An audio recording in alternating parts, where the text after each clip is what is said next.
offense has been great here. Yeah, the ball movement has been terrific, and they kept the defense off balance. Here's DiVincenzo. Moves it outside. Down to 5 on the shot clock. Tries it from the top of the key. DiVincenzo can't hit it. Well, they shouldn't be giving that shot to anyone, but they certainly shouldn't be giving it to him. That's a big break for the defense. Scored by Middleton. Swing against DiVincenzo. Goes up again, and the eyes will weigh it in. And this has been a great job of just getting into the middle of that defense and really scoring effectively from the paint. Now, here's Beverly. Nothing out on the scoreboard for him. Over in the corner, Williams. Los Angeles with another miss. Here's Milwaukee. Big stretch here going 10-2. And the wide open shot from DiVincenzo. Lopez finds DiVincenzo. And foul on the shot. He'll shoot 2 at the free throw line. It's going to be a monstrous hit. All the officials are all over that one. And that foot injury robbing Dante DiVincenzo of much of his rookie season, but in year 2, he had a nice bounce back. One of the things, Greg, that I think is most important for any player at any level is any time that you're hurt, you still have an opportunity from the bench to pick up some of the nuances of the game. There's no doubt that Dante did that last year, and this year has stepped in and continued to contribute to this ball club. First free throw is good.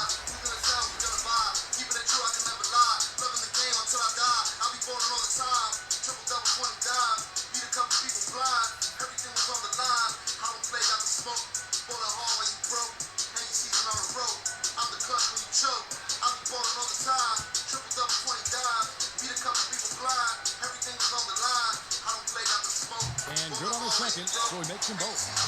And the Clippers call time here.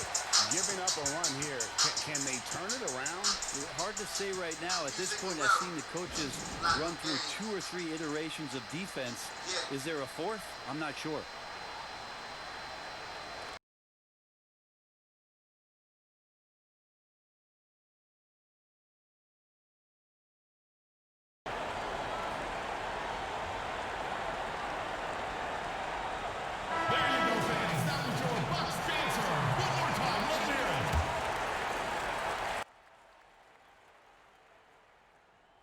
Here's Williams.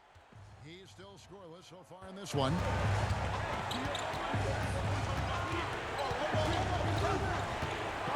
The feed to Green. It's good. Great play by Williams to set it up. Well, when you're given the ball as much as Lou Williams has gotten it through the years, he's experienced enough to make those kind of plays. DiVincenzo against Beverly. DiVincenzo gets the bucket. Yeah, they're going to have a nice little run here. Clippers trail by 10. Outside Williams. Morris kicks to Williams. Connects from three-point range. This is Lou's game. Phenomenal. It's sizing up the D and realizing when to get that quick release off. Nice ball movement by Milwaukee. DiVincenzo against Beverly. The kick out to Hill. 6 to shoot. The 3. The Clippers grab the miss. And that one gives them a +5 rebound advantage, Kevin. Yep, that one goes in there. Williams has got 5. Although he's a little bit smaller, Lou Williams does not deter himself from getting inside and scoring over the top of the trees. The 3 for DiVincenzo. Drops in the tray. Good presence there. Already in his shooting motion, he spotted the open man and made the unselfish play. Williams passes to Green. From outside the arc. And so it's Milwaukee in the driver's seat, up 8 points at the end of the quarter. They've been playing some inspired defense, giving up very few easy points. And we'll be right back after.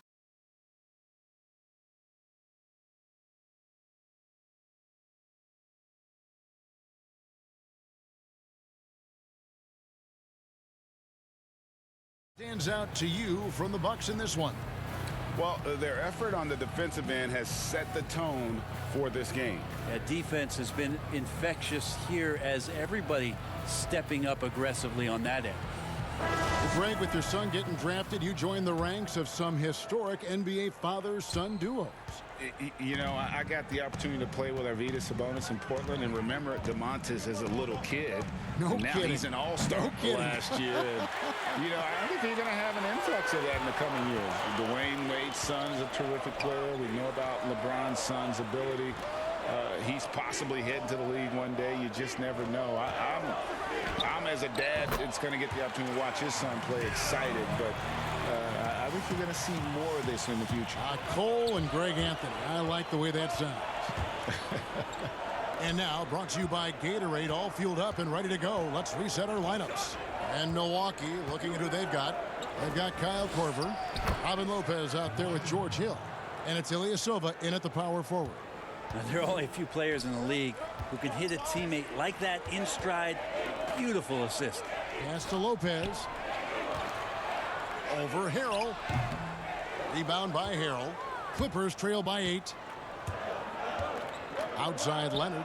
No one near him. And that one off the back of the rim and in. And it's 6 points for Kawhi Leonard. And so he'll bring it up for the Bucks. The pass to Korver. Here's Connaughton. He's been quiet so far. Still no points in the game. Ilyasova hits the bucket. He's going to punish you if you leave him open. He's more than willing to take the open three when he's got it. And the Clippers call time here.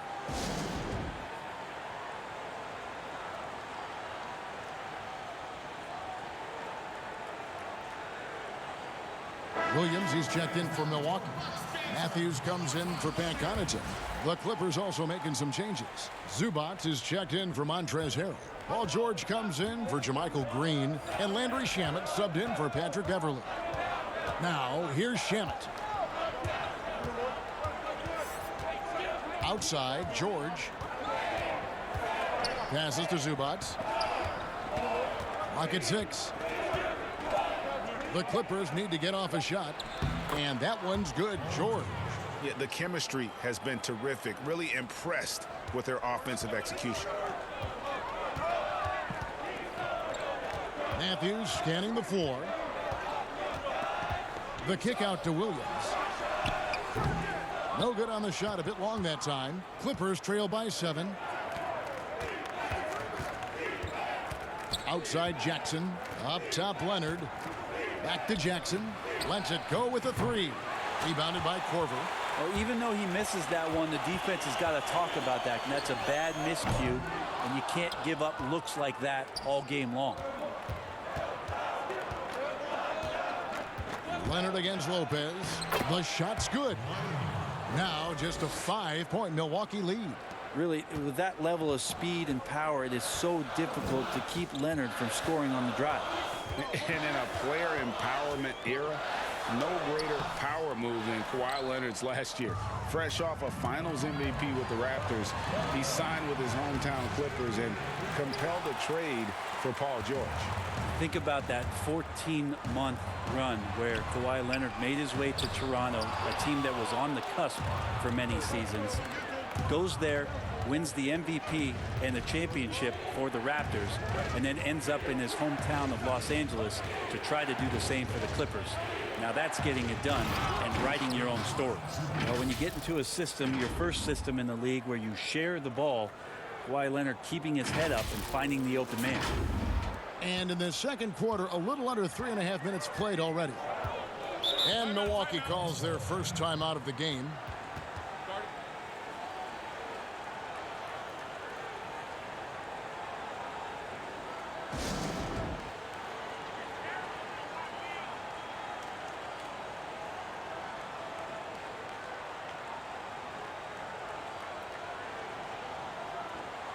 A platoon swap here for Milwaukee. Marcus Morris is checked in for the Clippers. Williams comes in for Jackson. Puts it up off the inbound, and Giannis gets it to go. This is what makes Giannis such an elite player, his ability to score in those difficult situations down low with lots of bodies around. Williams kicks to Zubac. Off the mark there with the three-point shot. Bucks leading by 5. Here's Bledsoe. Up and in for the basket, number 4. That makes him 4 for 5 now. Well, he might be 6'1", but Eric Bledsoe is fantastic with different kinds of finishes around the rim. Bledsoe against Williams. Pass to Morris. Lopez with the steal. Antetokounmpo looking over the floor. That 3 off the mark. Clippers trail by 7. And George, here we go. Here's Morris, and Morris throws it down. When you're a veteran player like Paul George, you understand that even 24 seconds is a long time. Great patience to wait for that play. Now here's Bledsoe. He's got 8, and the rejection by Zubac. And here's Giannis from outside. It's hauled in by the Clippers. Zubac with it. He kicks it to George.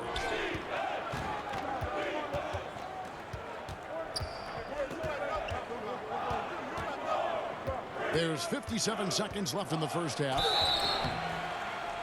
And the versatility of Paul George's game, elite defense and rebounding, steals and deflections. And you think about Paul George moving to several teams, yet still having the impact on both ends of the floor. I think that is a telltale sign that you have an elite talent in Paul George. Take a break. Take a break. 2 shots.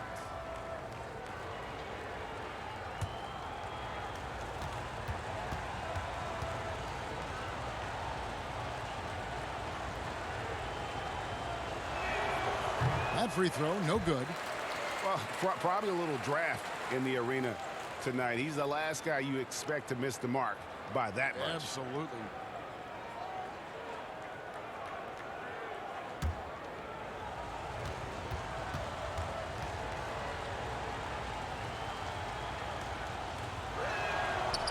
Second free throw, no good. That's a strange trip because typically he's pretty much money from there.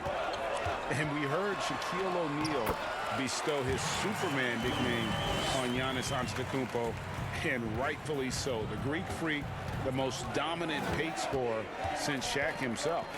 Here's Shamet. And again, no good by the Clippers. It's 3-on-3 on the fast break. Floats it up for Giannis. And what an alley-oop. Those two read each other so well. It's a play I'm sure they love to run.